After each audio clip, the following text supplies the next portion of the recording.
Listen, my children, and you shall hear of the midnight ride of Paul Revere. On the 18th of April in 75, hardly a man is now alive who remembers the famous day and year. Except everybody remembers it because we all learn about it in school. So we're not talking about Paul Revere today.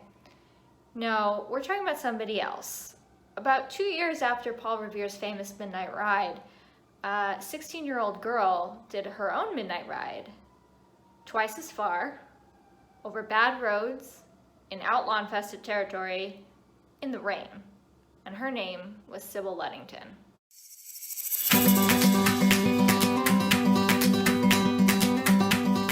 Hi everybody, welcome back to Fun Facts with Faith. I had a request for history today, so I'm going to take this opportunity to tell you about a forgotten woman in history.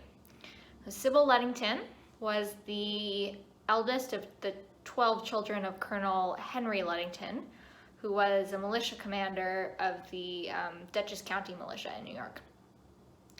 And around 9 p.m. on April 26, 1777, Colonel Ludington got the news that the British were burning Danbury, Connecticut, which is very close to the border with New York.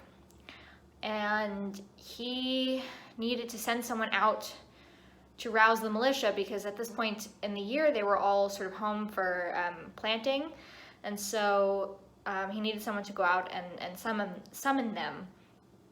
The guy who had brought him the message, his horse was exhausted and he didn't know the area. The colonel couldn't leave because he needed to stay and sort of organize militia men as they came in. And so who could he send? He sent his daughter Sybil.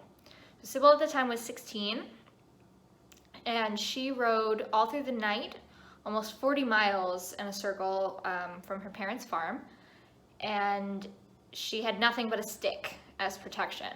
And this was an area with a lot of British loyalists and also what they called skinners, who were outlaws who sort of didn't have any affiliation to either side, just sort of opportunistic. And so she rode this midnight ride to rouse the militia.